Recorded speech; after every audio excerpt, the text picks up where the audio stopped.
আমরা এখন বাজে 10:30, প্রায় 11টা বাজে। তো এই 12টার পরে 1টা-2টার দিকে কিন্তু আরো লোকের সমাগম হবে এই মেলায়।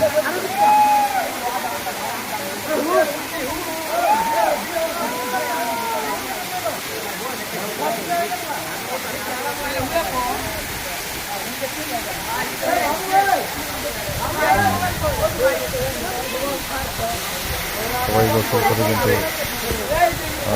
মনে অনেক শান্তি পেয়ে দেখেই বোঝা যাচ্ছে।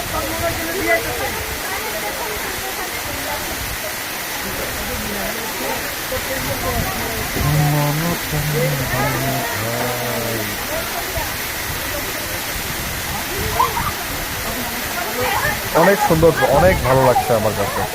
বইয়া ধ্যান করেন।